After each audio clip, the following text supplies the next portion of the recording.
ಆತ್ಮೀಯ ವಿದ್ಯಾರ್ಥಿಗಳೇ, ಮತ್ತೊಮ್ಮೆ ನಿಮಗೆ ವ್ಯಾಕರಣದ ತರಗತಿಗೆ ಸ್ವಾಗತವನ್ನು ಕೋರ್ತಾ ಇದ್ದೇನೆ. ನೇರವಾಗಿ ಇಂದಿನ ವ್ಯಾಕರಣಾಂಶವನ್ನು ಮುಂದುವರಿಸೋದಕ್ಕಿಂತ ಮುಂಚೆ ನಿಮಗೆ ಈಗಾಗಲೇ ತಿಳಿದಿದೆ ನಾವು ಯಾವ ವ್ಯಾಕರಣಾಂಶವನ್ನು ಪ್ರಾರಂಭ ಮಾಡಿದ್ದೀವಿ ಅಂಥೇಳಿ. ಹೌದು, ಕಾಲಗಳ ಬಗ್ಗೆ ನಾವು ಪ್ರಾರಂಭ ಮಾಡಿದ್ದೀವಿ.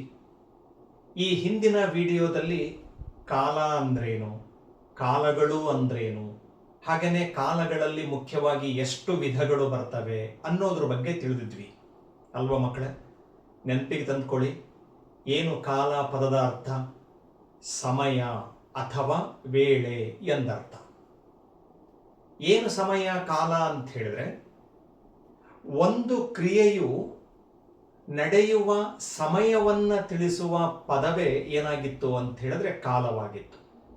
ಕ್ರಿಯೆ ಅಂದ್ರೆ ಗೊತ್ತಾಗಿದೆ ನಿಮಗೆಲ್ಲರಿಗೂ ಕೂಡ, ಕೆಲಸ. ಕ್ರಿಯೆ ಅಂದ್ರೇನು? ಕೆಲಸ. ಒಂದು ಕೆಲಸ ಅಥವಾ ಒಂದು ಕ್ರಿಯೆ ನಡೆಯುವ ಸಮಯ, ಅದು ಯಾವಾಗ ನಡೀತತಿ ಅನ್ನೋದನ್ನ ತಿಳಿಸುವ ಪದಕ್ಕೆ ನಾವು ಏನಂತ ಕರಿತೀವಿ? ಕಾಲ ಅಂತ ಹೇಳಿ ಕರಿತೀವಿ. ಅದು ನಿಮಗೆಲ್ಲರಿಗೂ ಕೂಡ ಗೊತ್ತಾಗಿದೆ. ಹಾಗೇನೆ ಕಾಲಗಳಲ್ಲಿ ಮುಖ್ಯವಾಗಿ ಎಷ್ಟು ವಿಧಗಳು ಬರ್ತವೆ ಅನ್ನೋದು ಕೂಡ ನಿಮಗೀಗಾಗಲೇ ಮನದಟ್ಟಾಗಿದೆ. ಎಷ್ಟು ವಿಧಗಳು ಬರ್ತವೆ? 3 ವಿಧಗಳು ಬರ್ತವೆ. ಮೊದಲನೇದು ಭೂತಕಾಲ, ಎರಡನೇದು ವರ್ತಮಾನ ಕಾಲ, ಕೊನೆಯದು 3ನೇದು ಭವಿಷ್ಯತ್ ಕಾಲ. ಈ ದಿನದ ತರಗತಿಯಲ್ಲಿ ಮಕ್ಕಳೇ ನಾವು ಒಂದೊಂದೇ ವಿಧಗಳ ಮೂಲಕ ಅಭ್ಯಾಸ ಮಾಡ್ತಾ ಬರೋಣ. ಕಾಲಗಳಲ್ಲಿ ಮೊದಲನೆಯ ವಿಧವಾಗಿರ್ತಕ್ಕಂತಹ ಭೂತಕಾಲದ ಬಗ್ಗೆ ನಾವು ಈ ದಿವಸದ ತರಗತಿಯಲ್ಲಿ ತಿಳಿಯೋಣ ಮಕ್ಕಳೇ. ಈಗಾಗಲೇ ಇಲ್ಲಿ ನಿಮ್ಮ ಕಣ್ಣೆದುರಿಗೆ ಕಾಣ್ತಾ ಇದೆ ಭೂತಕಾಲದ ಒಂದು ವ್ಯಾಖ್ಯಾನ ಮತ್ತು ಅದಕ್ಕೆ ಸಂಬಂಧಪಟ್ಟಂತೆ ಹೇಗೆ ಆ ಪದಗಳು ರಚನೆ ಆಗ್ತವೆ ಅನ್ನೋದನ್ನ ನೋಡ್ತಾ ಬರೋಣ. ಮೊದಲು ನೋಡಿ ಮಕ್ಕಳೇ, ಭೂತಕಾಲ ಅಂದ್ರೆ ಏನು? ಅದಕ್ಕೊಂದು ಸರಳವಾಗಿರುವಂತಹ ವ್ಯಾಖ್ಯಾನ ಇದೆ, ಅದನ್ನು ನಾವು ಮೊದಲು ಗಮನಿಸೋಣ.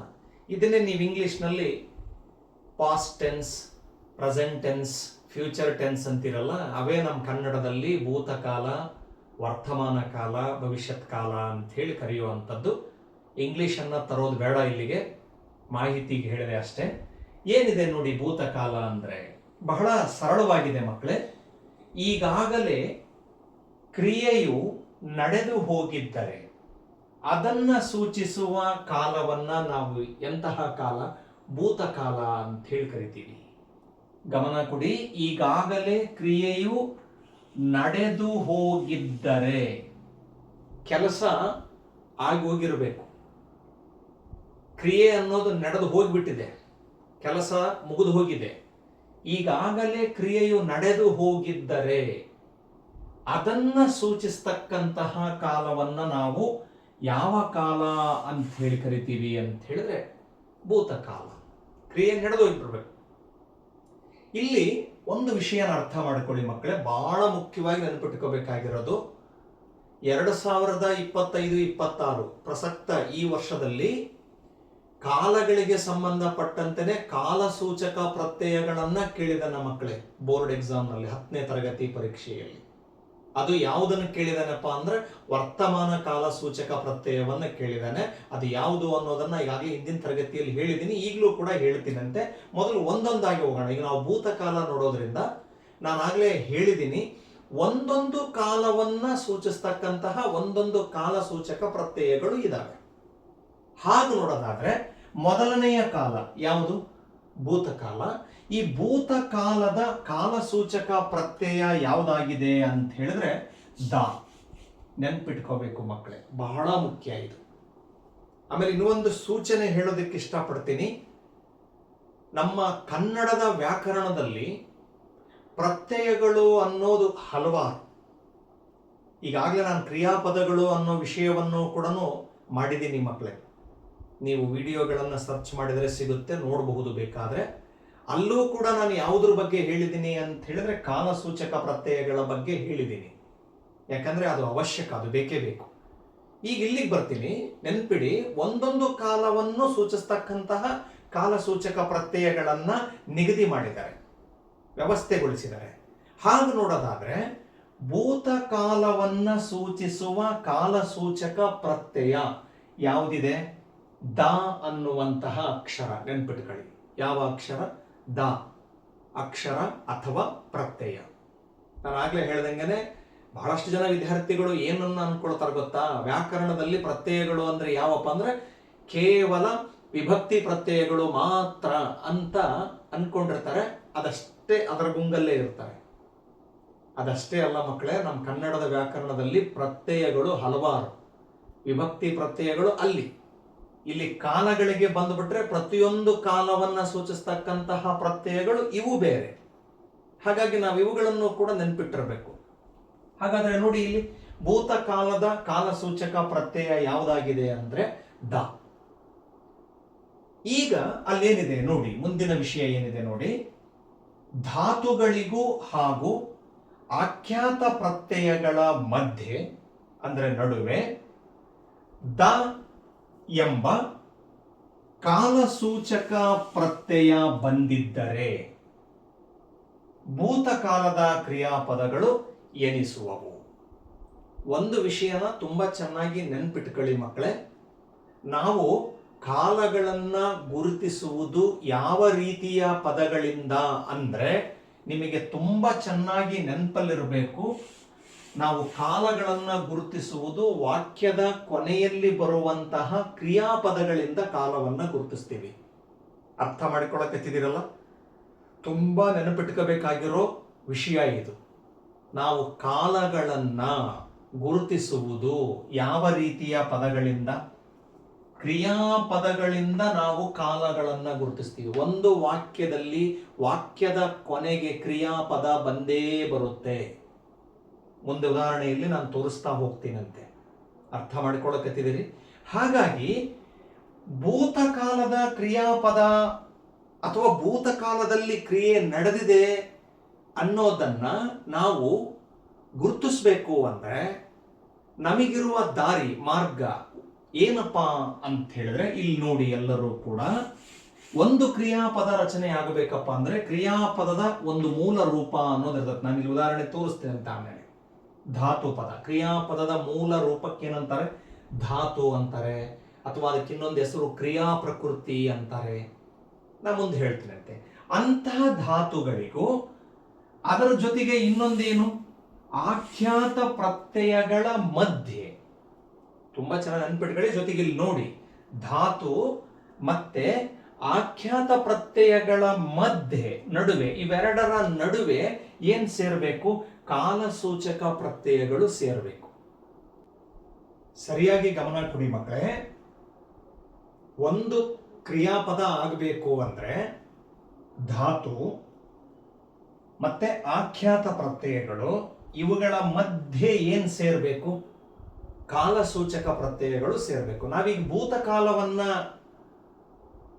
ತಿಳಿಯುವ ಪ್ರಯತ್ನ ಮಾಡ್ತಾ ಇರೋದ್ರಿಂದ ಧಾತು ಮತ್ತೆ ಆಖ್ಯಾತ ಪ್ರತ್ಯಯಗಳ ಮಧ್ಯೆ ಭೂತಕಾಲದ ಕಾಲಸೂಚಕ ಪ್ರತ್ಯಯ ಯಾವುದು? ನಿಮಗೆ ಇಲ್ಲಿ ಈಗಾಗಲೇ ಗೊತ್ತಾಗ್ತಾ ಇದೆ. ಯಾವುದಿದೆ? ದ ಇದೆ. ಇದು ನಡುವೆ ಸೇರಿದಾಗ ರಚನೆಯಾಗುವಂತಹ ಕ್ರಿಯಾಪದಗಳು ಯಾವ ಕಾಲವನ್ನ ಸೂಚಿಸ್ತವೆ ಅಂತ ಹೇಳಿದ್ರೆ ಭೂತಕಾಲದ ಕ್ರಿಯಾಪದಗಳನ್ನ ಸೂಚಿಸ್ತವೆ. ಈಗ ಅವನ್ನ ಉದಾಹರಣೆಗಳ ಸಮೇತನೇ ನಾವು ನೋಡ್ತಾ ಬರೋಣ. ನೋಡಿ, ಇಲ್ಲಿ ನಾನು ಒಂದು ಉದಾಹರಣೆಗಳನ್ನು ನಿಮಗೆ ತೋರಿಸ್ತಾ ಹೋಗ್ತೀನಿ. ಮೊದಲನೆಯ ಒಂದು ಉದಾಹರಣೆ ಯಾವುದು ಅಂತ ಹೇಳಿದ್ರೆ ನೋಡಿ, ಇಲ್ಲಿ ಏನ್ ಪದ ಬರದೆ ಗಮನ ಕೊಡ್ಬೇಕು ನೀವೆಲ್ಲರೂ ಕೂಡ. ಏನ್ ಬರೆದಿದ್ದೀನಿ ನೋಡಿ, ಹಾಡು. ಹಾಡು ಅನ್ನೋದು ಎಂತಹ ಪದವಾಗಿದೆ ಅಂತಂದು ಹೇಳಿದ್ರೆ ಧಾತು ಪದವಾಗಿದೆ.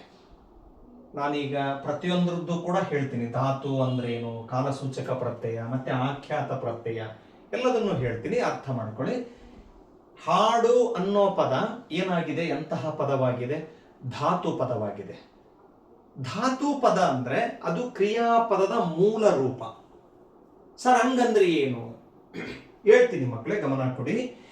ಈ ಧಾತು ಪದಕ್ಕೆ ಯಾವುದೇ ರೀತಿಯ ಪ್ರತ್ಯಯಗಳು ಸೇರಿರೋದಿಲ್ಲ. ಪ್ರತ್ಯಯ ರಹಿತಂ ಧಾತು ಅಂತ ಹೇಳ್ತಾರೆ. ನೆನ್ಪಿಟ್ಕೊಳ್ಳಿ, ಪ್ರತ್ಯಯ ರಹಿತಂ, ಯಾವುದೇ ರೀತಿಯ ಪ್ರತ್ಯಯಗಳು ಸೇರದೇ ಇರುವ ರೂಪಕ್ಕೆ ಏನಂತ ಕರೀತಾರೆ? ಧಾತು ಅಂತ ಹೇಳಿ ಕರೀತಾರೆ. ನೋಡಿ, ಈಗ ನೀವು ಹಾಡು, ಪ್ರತಿಯೊಂದು ಕ್ರಿಯಾಪದಕ್ಕೂ ಒಂದು ಮೂಲ ರೂಪ ಇದ್ದೇ ಇರ್ತದೆ. ಹಾಡು ಅನ್ನೋದೇನದು ಧಾತು. ಈಗ ಎಕ್ಸಾಂಪಲ್, ಮಕ್ಕಳು ಓಡುತ್ತಾರೆ. ಓಡುತ್ತಾರೆ ಅನ್ನೋದು ಕ್ರಿಯಾಪದ ತಾನೇ. ಈಗ ಓಡುತ್ತಾರೆ ಅನ್ನೋದ್ರಲ್ಲೂ ಕೂಡ ಅದಕ್ಕೂ ಒಂದು ಧಾತು ರೂಪ ಇದೆ ಮಕ್ಕಳೇ, ಅದಕ್ಕೂ ಒಂದು ಧಾತು ಪದ ಇದೆ. ಏನ್ ಹೇಳಿ, ಇಲ್ಲಿ ಬರದೆ ನೋಡಿ, ಏನದು? ಓಡು. ಗಮನ ಕೊಡಕತ್ತಿದ್ದೀರಿ? ಹಾಗಾಗಿ ಪ್ರತ್ಯಯಗಳನ್ನ ಕೂಡಿ ಇರದೆ, ಪ್ರತ್ಯಯಗಳನ್ನ ಕೂಡದೇ ಇರುವ ರೂಪಕ್ಕೆ ನಾವೇನಂತ ಕರಿತೀವಿ? ಧಾತು ಅಂತ ಹೇಳಿ ಕರಿತೀವಿ. ಅರ್ಥ ಮಾಡಿಕೊಳ್ಳಕತ್ತಿದ್ದೀರಿ? ಈಗ ಈ ಧಾತುಗಳ ಮುಂದೆ ಏನ್ ಸೇರ್ಬೇಕಪ್ಪ ಅಂತ ಹೇಳಿದ್ರೆ ಕಾಲಸೂಚಕ ಪ್ರತ್ಯಯಗಳು ಸೇರ್ತವೆ. ಅದರ ಮುಂದೆ ಆಖ್ಯಾತ ಪ್ರತ್ಯಯಗಳು. ಏನು? ಆಖ್ಯಾತ ಪ್ರತ್ಯಯಗಳು. ಇದು ಆಖ್ಯಾತ ಪ್ರತ್ಯಯಗಳು ಅಂದ್ರೆ ಏನು ಅದನ್ನು ಕೂಡ ಹೇಳ್ತೀನಿ. ನಮ್ಮ ವ್ಯಾಕರಣಕಾರ ಆಗಿರ್ತಕ್ಕಂತಹ ಕೇಶಿರಾಜ ಅನ್ನುವಂತಹ ಮಹಾನ್ ಕವಿ ಶಬ್ದಮಣಿ ದರ್ಪಣದಲ್ಲಿ ಆಖ್ಯಾತ ಪ್ರತ್ಯಯ ಎಲ್ಲ ವ್ಯಾಕರಣಾಂಶದ ಬಗ್ಗೆನೂ ಹೇಳಿದ್ದಾನೆ ಆತ. ಇವುಗಳ ಬಗ್ಗೆ ಆತ ಹೇಳಿರೋದೇನು? ಸೂತ್ರದಲ್ಲಿ ಹೇಳಿದಾನ, ಆಖ್ಯಾತಂ ಭಾವಪ್ರಧಾನಂ, ಭಾವಪ್ರಧಾನಮಾದುದು ಆಖ್ಯಾತಂ ಅಂತ ಹೇಳಿದ್ದಾನೆ. ನಾನು ನಿಮಗೆ ಅರ್ಥ ಆಗಲಿ ಅಂತ ಆ ರೀತಿ ಹೇಳಿದೆ. ಅರ್ಥ ಮಾಡಿಕೊಳ್ತದಿರಲ್ಲ ಮಕ್ಕಳೇ? ಆಖ್ಯಾತ ಪ್ರತ್ಯಯ ಅಂದ್ರೆ ಭಾವಪ್ರಧಾನಮಾದುದು ಆಖ್ಯಾತಂ ಅಂತ ಹೇಳ್ತಾರೆ. ನಿಮಗೆ ಹಿಂಗೆ ಹೇಳಿದ್ರೆ ಅರ್ಥ ಆಗಲ್ಲ ಅಂತ ಹೇಳಿದ್ರೆ ಸರಳವಾಗಿ ಹೇಳ್ತೀನಿ. ಒಂದು ಕ್ರಿಯಾಪದದ ಕೊನೆಯಲ್ಲಿ ಸೇರಿ, ಒಂದು ಕ್ರಿಯಾಪದದ ಕೊನೆಯಲ್ಲಿ ಸೇರಿ ಕ್ರಿಯಾಪದದ ಒಂದು ಪೂರ್ಣ ಅರ್ಥವನ್ನ ಕೊಡುವಲ್ಲಿ ಸೇರುವಂತಹ ಪ್ರತ್ಯಯಗಳಿಗೆ ಆಖ್ಯಾತ ಪ್ರತ್ಯಯಗಳು ಅಂತ ಹೇಳಿ ಕರೀತಾರೆ. ನಾನು ಅದನ್ನ ಹಾಗೆ ಹೇಳೋದಕ್ಕಿಂತ ಉದಾಹರಣೆಗಳ ಮೂಲಕನೇ ಇಲ್ಲಿ ತಗೊಂಡಿದ್ದೀನಲ್ಲ, ತೋರಿಸ್ತೀನಿ, ಗಮನ ಕೊಡಿ ಮಕ್ಕಳೇ. ಈಗ ನೋಡಿ, ಮೊದಲು ಹಾಡು ಅನ್ನೋ ಧಾತು ಇದೆ. ಏನಿದೆ? ಹಾಡು. ಈ ಹಾಡು ಅನ್ನೋ ಧಾತುವಿಗೆ ಈಗ ನಾವು ಪ್ರತ್ಯಯಗಳನ್ನು ಸೇರಿಸ್ತಾ ಹೋಗ್ತೀವಿ. ಮೊದಲಿಗೆ ಸೇರಿಸುವಂತಹ ಪ್ರತ್ಯಯ ಯಾವುದು ಅಂತ ಹೇಳಿದ್ರೆ ನಮ್ಮ ಭೂತಕಾಲದ ಕಾಲಸೂಚಕ ಪ್ರತ್ಯಯವನ್ನು ಸೇರಿಸ್ತೀವಿ. ಯಾವುದಿದೆ ಭೂತಕಾಲದ್ದು? ದ. ಯಾವುದಿದೆ? ದ. ದ ಅನ್ನುವಂತಹ ಕಾಲಸೂಚಕ ಪ್ರತ್ಯಯ ಸೇರಿಸಿದೀವಿ. ಹಾಗೇನೆ ಆಖ್ಯಾತ ಪ್ರತ್ಯಯವನ್ನ ಸೇರಿಸಬೇಕು. ಇದು ಆಖ್ಯಾತ ಪ್ರತ್ಯಯ ನಮಗೆ ಏನನ್ನ ತಿಳಿಸ್ಕೊಡ್ತವೆ ಅಂತ ಹೇಳಿದ್ರೆ, ಗಮನ ಇರಲಿ, ಒಂದು ಕ್ರಿಯೆ ಯಾವ ಕಾಲದಲ್ಲಿ ನಡೀತತಿ, ಆಮೇಲೆ ಆ ಕೆಲಸ ಅಥವಾ ಕ್ರಿಯೆ ಯಾವ ರೀತಿಯ ಪುರುಷವಾಚಕದಿಂದ ನಡೀತೈತಿ, ಅದೇನು ಪುಲ್ಲಿಂಗ ರೂಪದಿಂದ ನಡೀತತಾ, ಸ್ತ್ರೀಲಿಂಗ ರೂಪದಲ್ಲಿ ನಡೀತತಾ, ಆಮೇಲೆ ನಮ್ಮ ಸರ್ವನಾಮಗಳಲ್ಲಿ ಉತ್ತಮ ಪುರುಷ, ಮಧ್ಯಮ ಪುರುಷ, ಅನ್ಯ ಪುರುಷ ಅಂತ ವಿಧಗಳಿದಾವೆ. ಇವೆಲ್ಲ ನಿಮಗೆ ಗೊತ್ತಿರ್ಬೋದು. ಗೊತ್ತಿಲ್ಲ ಅಂದ್ರೆ ನಾಮಪದಗಳ ವಿಧಗಳನ್ನು ನಾನು ಮುಂದಿನ ದಿನಗಳಲ್ಲಿ ಮಾಡ್ತೀನಿ, ಅಲ್ಲಿ ನೀವು ತಿಳಿಯಬಹುದು. ಹಾಗಾಗಿ ಈ ಆಖ್ಯಾತ ಪ್ರತ್ಯಯ ಕ್ರಿಯೆ ನಡೆಯುವ ಕಾಲವನ್ನ, ಸಮಯವನ್ನ, ಹಾಗೇನೆ ಅದೇನು ಪುಲ್ಲಿಂಗ ರೂಪದ ವ್ಯಕ್ತಿಯಿಂದ ನಡೀತೋ, ಸ್ತ್ರೀಲಿಂಗ ರೂಪದ ವ್ಯಕ್ತಿಯಿಂದ ನಡೀತತೋ, ಏಕವಚನನ ಬಹುವಚನನ, ಇವೆಲ್ಲವುಗಳನ್ನ ತಿಳಿಸ್ತಕ್ಕಂತಹ ನಿಟ್ಟಿನಲ್ಲಿ ಬಳಸುವ ಪ್ರತ್ಯಯಗಳೇ ಆಖ್ಯಾತ ಪ್ರತ್ಯಯಗಳು. ಈಗ ಅದಕ್ಕೆ ಉದಾಹರಣೆಯನ್ನು ನಾನು ನೋಡೋದಾದ್ರೆ, ಹಾಡು ಅನ್ನೋದು ಧಾತು, ಅದಕ್ಕೆ ಭೂತಕಾಲದ ಸೂಚಕ ದ ಸೇರಿಸಿದೀವಿ. ಇಲ್ಲಿ ಮುಂದಕ್ಕೆ ಆಖ್ಯಾತ ಪ್ರತ್ಯಯದಲ್ಲಿ ನಾನು ಏನು ಸೇರಿಸ್ತೀನಿ ಅಂತ ಹೇಳಿದ್ರೆ ಅನು. ಏನು ಪದ? ಅನು. ಅನು ಅನ್ನೋದು ಆಖ್ಯಾತ ಪ್ರತ್ಯಯ ಮಕ್ಕಳೇ. ಈಗ ನಿಮ್ ಕಣ್ಣೆದುರಿಗೆ ಕಾಣಿಸ್ತಾ ಇದೆ, ಪದರಚನೆಯನ್ನ ನೀವೇ ಮಾಡ್ತೀರಿ. ಹಾಡು ಅನ್ನೋ ಧಾತುವಿಗೆ ಭೂತಕಾಲದ ಕಾಲಸೂಚಕ ಪ್ರತ್ಯಯ ದ ಸೇರಿದ್ರೆ, ಮುಂದಕ್ಕೆ ಆಖ್ಯಾತ ಪ್ರತ್ಯಯ ಅನು ಸೇರಿಸಿದ್ರೆ, ಎಲ್ಲವೂ ಸೇರಿಸಿ ಕ್ರಿಯಾಪದ ಏನಂತ ರಚನೆ ಆಗುತ್ತೆ? ನೀವು ಗೆಸ್ ಮಾಡ್ತಾ ಇದ್ದೀರಿ, ಊಹೆ ಮಾಡ್ತಾ ಇದ್ದೀರಿ, ಅದು ಪದ ಏನಾಗುತ್ತೆ ಅಂತ ಹೇಳಿದ್ರೆ ಹಾಡಿದನು. ಅರ್ಥ ಮಾಡಿಕೊಳ್ಳಕತ್ತಿದ್ದೀರಿ? ಏನಾಗುತ್ತೆ ಪದ? ಹಾಡಿದನು. ನೀವೀಗ ಈ ಕ್ರಿಯಾಪದದಲ್ಲಿ ಗಮನಿಸಿ ಮಕ್ಕಳೇ, ನೋಡಿ, ಈ ಕ್ರಿಯಾಪದದಲ್ಲಿ ಕಾಲಸೂಚಕ ಪ್ರತ್ಯಯ ನಿಮ್ ಕಣ್ಣಿಗೆ ಕಾಣಿಸ್ತಾ ಇದೆ. ಏನ್ ಕಾಣಿಸ್ತಾ ಇದೆ? ದ ಅನ್ನುವಂತಹ ಪ್ರತ್ಯಯ ಕಾಣಿಸ್ತಾ ಇದೆ. ದ ಅನ್ನೋದು ಯಾವ ಕಾಲವನ್ನ ಸೂಚಿಸುವ ಕಾಲಸೂಚಕ ಪ್ರತ್ಯಯ? ಅದು ಭೂತಕಾಲವನ್ನ ಸೂಚಿಸ್ತಕ್ಕಂತಹ ಕಾಲಸೂಚಕ ಪ್ರತ್ಯಯ. ನೀವೀಗ ಹಾಡಿದನು ಅನ್ನೋದನ್ನೇ ಒಂದು ವಾಕ್ಯ ಮಾಡ್ರಿ, ಸರಳವಾದ ಒಂದು ವಾಕ್ಯ ರಚನೆ ಮಾಡಿದ್ರೆ ನಮಗೆ ಆ ವಾಕ್ಯದಲ್ಲಿ ಕೆಲಸ ನಡೆದು ಹೋಗಿರೋದನ್ನ, ಕ್ರಿಯೆಯು ನಡೆದು ಹೋಗಿರುವುದನ್ನ ತಿಳಿಸುತ್ತದೆ. ಉದಾಹರಣೆ ತಗೊಳ್ಳಿ, ರಮೇಶನು ಹಾಡನ್ನು ಹಾಡಿದನು. ಗಮನಿಸ್ತಿದಿರಲ್ಲ, ನನ್ನ ವಾಕ್ಯನ ಸರಿಯಾಗಿ ಅರ್ಥ ಮಾಡ್ಕೊಳ್ಳಿ. ರಮೇಶನು ಹಾಡನ್ನು ಹಾಡಿದನು. ಹಾಡಿದನು ಅಂದ್ರೆ ಕ್ರಿಯೆ ಅಥವಾ ಕೆಲಸ ನಡೆದು ಹೋಗಿದೆ. ಈಗ ನಿಮಗೆ ಸ್ಪಷ್ಟವಾಗಿ ಅರ್ಥ ಆಗ್ತದೆ ಅಂತ ನಾನು ಭಾವಿಸ್ತೀನಿ. ದ ಅನ್ನುವಂತಹ ಭೂತಕಾಲ ಸೂಚಕ ಪ್ರತ್ಯಯ ಸೇರಿದರೆ ಯಾವ ಎರಡು ಪದಗಳ ಮಧ್ಯೆ, ಧಾತು ಮತ್ತೆ ಆಖ್ಯಾತ ಪ್ರತ್ಯಯಗಳ ಮಧ್ಯೆ ದ ಅನ್ನುವಂತಹ ಪ್ರತ್ಯಯ ಸೇರಿಬಿಟ್ರೆ ಅದು ಯಾವ ರೀತಿಯ ಕ್ರಿಯಾಪದಗಳು ಉಂಟಾಗೋದಕ್ಕೆ ಸಾಧ್ಯವಾಗುತ್ತೆ ಅಂತ ಹೇಳಿದ್ರೆ ಭೂತಕಾಲದ ಕ್ರಿಯಾಪದಗಳು ರಚನೆಯಾಗೋದನ್ನ ನಾವು ನೋಡ್ಬೋದು. ಅರ್ಥ ಮಾಡ್ಕೊಳಕತ್ತಿದ್ದೀರಿ? ಆಮೇಲೆ ನಾನು ಇದನ್ನ ಆಮೇಲೆ ಹೇಳ್ತೀನಂತೆ ಮಕ್ಕಳೇ. ಓಡು ಅನ್ನೋ ಪದವನ್ನು ಆಮೇಲೆ ತಗೊಳ್ಳೋಣಂತೆ. ಇದೇ ಹಾಡು ಅನ್ನುವಂತಹ ಅದೇ ಪ್ರತ್ಯಯನೇ ಮತ್ತೆ ತಗೊಳ್ತೀನಿ ನಾನು. ನೋಡಿ ಇಲ್ಲಿ ಏನು ಹಾಡು, ಇದಕ್ಕೂ ಮತ್ತೆ ಅದೇ ಭೂತಕಾಲದ ಕಾಲಸೂಚಕ ಪ್ರತ್ಯಯ ಸೇರಿಸ್ತೀನಿ. ಯಾವುದು? ದ. ಇದಕ್ಕೆ ನಾನು ಅನು ಬದಲಿ ಅಳು ಅನ್ನೋದನ್ನ ಸೇರಿಸ್ತೀನಿ. ಆಖ್ಯಾತ ಪ್ರತ್ಯಯ ನೋಡ್ರಿ ಬದಲಾಗ್ತಿರುತ್ತೆ.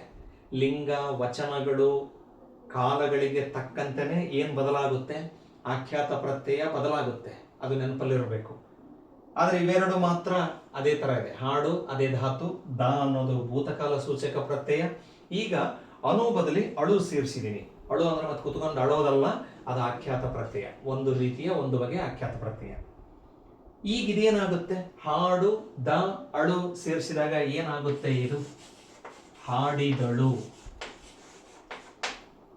ಗಮನಿಸ್ತದಿರಿ, ಹಾಡಿದಳು ಅನ್ನೋದು ಯಾವ ಲಿಂಗವನ್ನ ಸೂಚಿಸ್ತತಿ? ಅದು ಪುಲ್ಲಿಂಗ ರೂಪವನ್ನ ಸೂಚಿಸ್ತಕ್ಕಂತಹ ಕ್ರಿಯಾಪದ ಅಲ್ವಾ?